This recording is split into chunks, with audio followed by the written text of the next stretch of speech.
वो एक शख्स हिमायत अगर करे मेरी, मैं दो जहां को बताऊं कि इश्क ऐसे होता है। मैं कॉलेज दोबारा ज्वाइन करना चाहती हूँ। वो जब से आया था टेरेस पर लैपटॉप सामने रखे जाने किस काम में मसरूफ़ था। मुसलसल कॉफ़ी और साथ बराबर सिगरेट फूंक रहा था। वो काफ़ी देर से इधर उधर टहलती उसके कमरे में आने का इंतज़ार कर रही थी कि बात कर सके। फिर उसका उठने का कोई इरादा ना देखकर वहीं चली आई। उसने बिना हाँ ना के यही कहा। साथ साथ उंगलियां तेज़ी से लैपटॉप पर चल रही थी। आप सुन भी रहे हैं कि मैं क्या कह रही हूँ? सुन तो रहा हूँ, बोलती रहो। वो जाने वाकई मसरूफ़ था या उसे कोई अहमियत नहीं देना चाहता था। कॉलेज जाना है। उसका दिल किया कि पास पड़ा गमला उठाकर उसके सर पर दे मारे, तो उसने एक नज़र उसे देखा और फिर से काम में मसरूफ़ हो गया। आप पहले मेरी बात सुने। वो अब सही में ज़िद हो चुकी थी। क्यों, तुम्हें मेरी तवज्जो चाहिए? वो लैपटॉप साइड पर रखता उसके बिल्कुल सामने आ खड़ा हुआ। मैं जस्ट पूछ रही थी। इससे तो बेहतर था कि वो बात ही ना करती। वो उससे एक फ़ासला रखे हुए था, मगर मिन्हल की ज़ुबान को जाने क्या हो जाता था कि वो बहुत कोशिश के बावजूद भी खुद को नॉर्मल रखने में कामयाब नहीं हो पाती थी। उसकी आंखों में जाने कैसी तपिश होती थी कि उसके हवास काम करना छोड़ देते। करो बात, अब मैं पूरी तरह मुतवज्जो हूँ। एक कदम मज़ीद बढ़ाया था। वो उल्टे पैरों भागी थी और ब्रेक कमरे में आकर लगाई। तुम्हें अल्लाह पूछे जुरेज शाह, मेरे सुकून के दुश्मन। मिन्हल, क्या हुआ बेटा? वो दरवाजे के पास खड़ी अपनी सांस बहाल करने के साथ जुरेज को बहुत प्यारी प्यारी दुआओं से भी नवाज रही थी। जब ही ज़ारून की नज़र उस पर पड़ी। मैं ठीक हूँ बड़े चाचू। वो बमुश्किल अपने तासुरात नॉर्मल कर पाई। Are you sure? यस बड़े चाचू, यू डोंट वरी। उसने मुस्कुराकर लाड से ज़ारून के सीने पर सर टिकाया। That's my girl. जुरेज ज़रा सा भी तंग करे या किसी से कुछ भी कहने की ज़रूरत नहीं, चुपचाप आकर मुझे बताना, फिर देखो उस गधे को कैसा ठीक करता हूँ। ज़ारून ने उसके सर पर प्यार करते मोहब्बत से कहा। बहुत अच्छे, मैं आपको कूड़े के ढेर से मिला था ना? वो शायद उनकी बातें सुन चुका था। नहीं, बदकिस्मती से मेरे अपने बेटे हो। ज़ारून ने सारे जहान की मिस्कीनी चेहरे पर तारी करके कहा तो मिनल की हंसी निकल गई। बहुत दांत निकल रहे हैं ना तुम्हारे? उसे गालबन उसका मजाक उड़ाना पसंद नहीं आया। बरखुरदार, मैं भी मौजूद हूँ अभी यहाँ, और मेरे होते हुए मेरी बेटी को आंखें दिखाने की कोशिश भी मत करना। ज़ारून की बात हमेशा मिनल के हक में थी और ये बात जुरेज को शुरू से खास पसंद नहीं। जायशा, कहाँ जा रही हो? कहाँ जा रही हो? कहीं भी जाऊँ, क्या फ़र्क पड़ता है इससे? उसने मुंह बनाते कहा। उसे यूं किसी का भी सवाल जवाब करना पसंद नहीं था। ये घर है, होटल नहीं है कि तुम्हारा जब दिल करे आओ और जब दिल करे मुंह उठा के चल दो। ताईजान, आपको मेरी इतनी परवाह कब से होने लगी? और इसे आप घर कहती हैं? ये घर नहीं सराय मालूम होता है मुझे तो। जाहिर है, तुम्हें ये क्यों घर लगेगा? जिसकी माँ को कभी घर से लगाव नहीं हुआ उसकी बेटी को क्यों कर रोने लगा? अब आप हद से बढ़ रही हैं। उसका चेहरा मारे एहानत के सुर्ख हो गया था। सच कहा है मैंने तो अब तुम्हें बुरा लगा तो क्या कर सकती हूँ मैं? मेरे पास भी बहुत से सच हैं जो यकीनन आप भी नहीं सुन पाएंगी, लिहाजा ये बहस फिर किसी वक्त पर उठा रखें। चलती हूँ।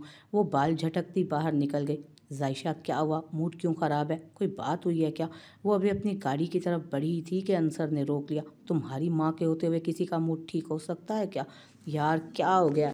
मामा, और तुम क्यों हर वक्त उलझती रहती हो? क्योंकि तुम्हारी माँ को लगता है मैं तुम्हें उनसे छीन रही हूँ। मैंने तुम्हें फंसा लिया है, इसलिए तुम्हारी माँ ने मुझसे बैर बांध लिया है। तो क्या मेरी माँ का शक गलत है? ऐसा नहीं है क्या? अंसर, मैंने तुम्हें कभी कोई ऐसी तरगीब नहीं दी, ना तुम्हें ना तुम्हारी माँ को, और ना मैंने कभी तुम्हें तुम्हारी माँ के सामने खड़ा करना चाहा। हालांकि अगर मैं ऐसा करती तो क्या मुश्किल था मेरे लिए, मगर मैंने कभी तुम्हारी माँ के खिलाफ तुम्हें इस्तेमाल नहीं किया। वो साफ गोई से बोली। यार, ऐसी बातें करके मेरा दिल तो मत तोड़ा करो। क्यों ऐसे करती हो, जबकि तुम जानती हो, बल्कि सब जानते हैं कि मैं तुमसे कितनी मोहब्बत करता हूँ। लहजा भरपूर सच्चाई लिए हुए था। सबको ये लगता है मिस्टर अंसर कि मैंने तुम्हें अपने जाल में फंसा लिया है अपनी अदाओं से, और ये इल्ज़ामात नए नहीं हैं, तुम भी अच्छी तरह से जानते हो। बल्कि अभी से 100 कहानियाँ बनेंगी अगर तुम्हें किसी ने मेरे पास खड़े देख लिया तो। इसलिए बेहतर होगा जाओ यहाँ से। अच्छा, शाम के इस वक्त कहाँ जा रही हो? सुकून की तलाश में जा रही हूँ फ़िलहाल। मुझे सुकून चाहिए। और तुम्हारा वो सुकून किसके पास है? अंसर का अंदाज तफ्तीशी था और कुछ रकाबत से पूर्व।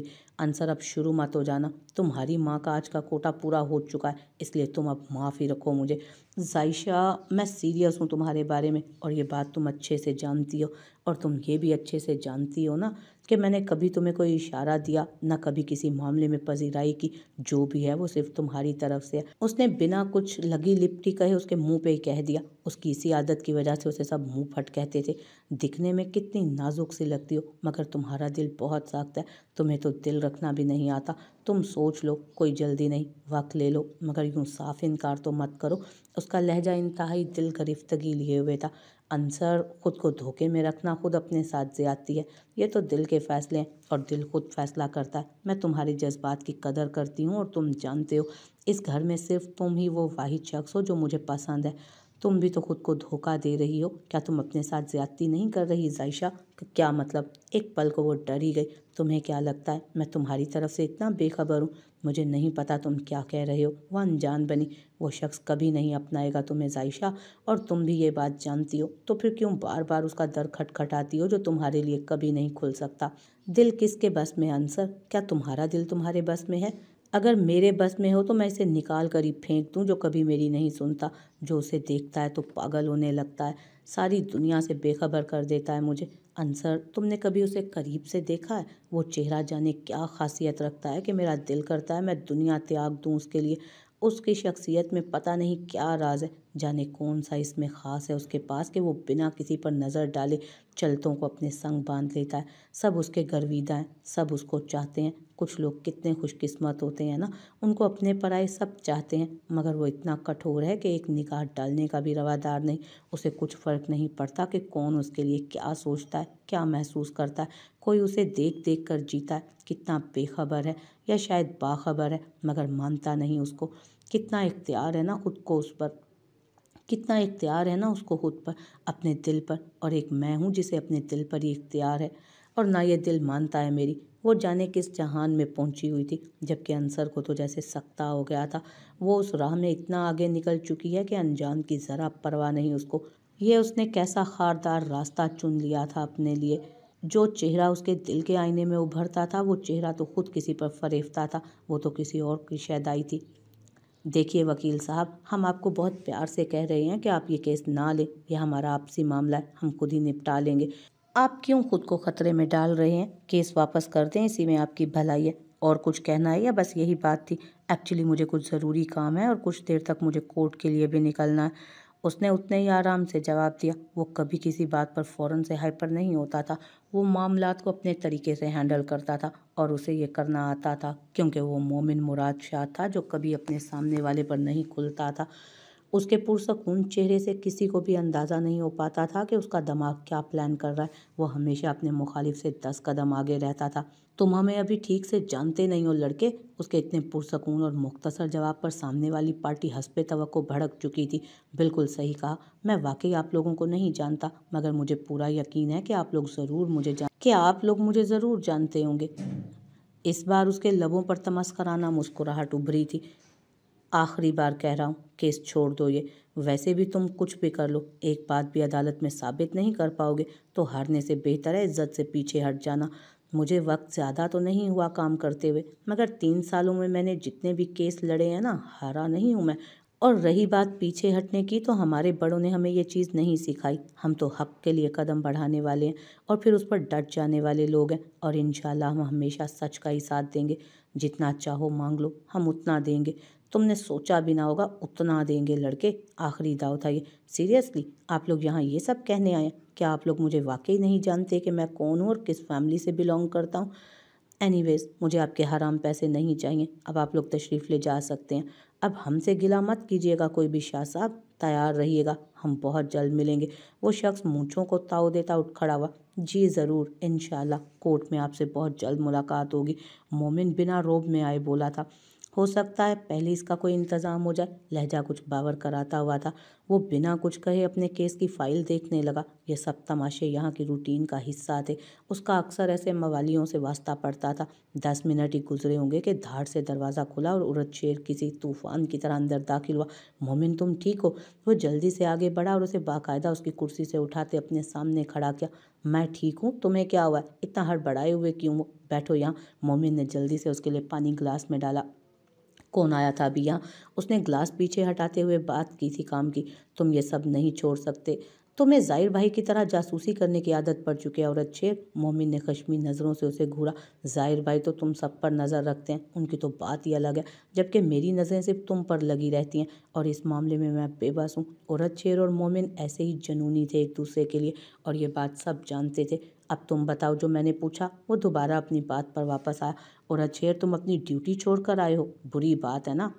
मोमिन अपने तय उसे इस मामले से दूर रखना चाहता था। वो जानता था उसे वो ऐसा ही था। हवेली में तो सब उसके गुस्से और इंतहाई हद को छूते पागलपन को देखते हुए उसे तूफानी उरद शेर भी कहते थे।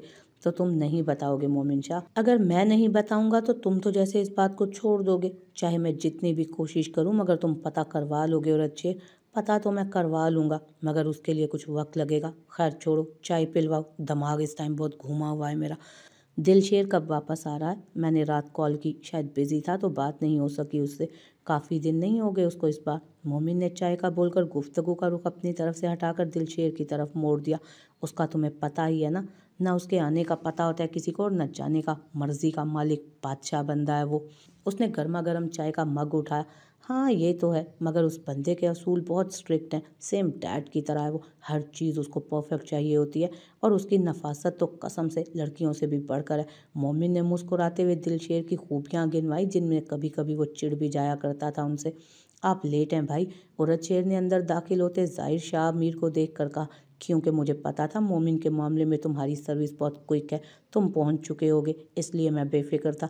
उसने औरत शेर के हाथ से जग चाय का मग पकड़ा, जिस पर वो एहतजाज भी नहीं कर सका था। सब ओके है ना? जाहिर शाह मीर ने कुर्सी संभालते मोमिन से पूछा। जी भाई, सब अपने हाथ में है, फिक्र की कोई बात नहीं। ये छोटी मोटी गीदड़ भपकियाँ तो हमारे प्रोफेशन का मामूल का हिस्सा है। जब सब हाथ में है तो लगाम खींच कर रखो ऐसे लोगों की। तुम्हारे भाई तुम्हारे साथ खड़े हैं। उसके लहजे में बड़े भाइयों वाला मान था। हमें हमारे बड़ों की तरफ से ये सबक पढ़ाया गया है कि कभी भी अपने ओहदे का नाजायज़ फ़ायदा मत उठाओ और ना उसे इस्तेमाल करो, वरना मेरे भाई के ऑफिस में आकर कोई धमकी देकर जाए, उसकी तो मैं ऐसी की तैसी कर दूं। जाहिर की गिरफ्त मग पर बहुत मजबूत हुई थी, जैसे वो अपने इंतशार को कंट्रोल कर रहा हो। भाभी कैसी हैं? जाहिर के तासरात को देखते यकदम उरद शेर ने दरमियान में शोशा छोड़ा। मकसद माहौल की संजीदगी को कम करना था। औरत शेर, तुम चाहोगे कि मेरे हाथों तुम्हारी खैरियत को कोई खतरा लाहक हो? नहीं, मैं बिल्कुल भी नहीं चाहूँगा ऐसा भाई। उसने बाकायदा हाथ उठाकर कहा। तो अपनी बकवास को बंद रखना, वरना तुम्हें मुझसे पिटता देखकर यकीनन मोमिन शाह को अच्छा नहीं लगेगा। ये क्या बात हुई भाई? और वैसे भी जब से जुरेज की शादी हुई है, मामा आपके मामले को बहुत सीरियस ले रही हैं। अनकरीब आपकी आज़ादी सल्ब होने वाली है, लिख लें मेरी बात। तुम मोहल्ले की औरतों की तरह बातें इधर उधर करना बंद करो, वरना बुरे तरीके से पेश आऊँगा मैं। ज़ाहिर ने उसे वार्न किया। पहले कब आप मेरे सदके वारी जाते हैं? हमेशा डांटते ही तो रहते हैं। आपका सारा प्यार तो जैसे दिलशेर के लिए वक्फ है, और जिस दिन ये बात भाभी को पता चल गई, सोचें तब क्या होगा।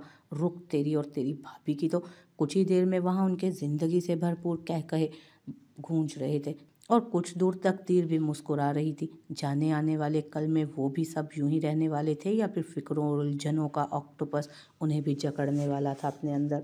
मेरा कोई शलवार कमीज प्रेस कर दो। वो आज मामूल से कुछ पहले आ गया था। यूनिफॉर्म उसका दराज का दौर भी नुमाया कर रहा था।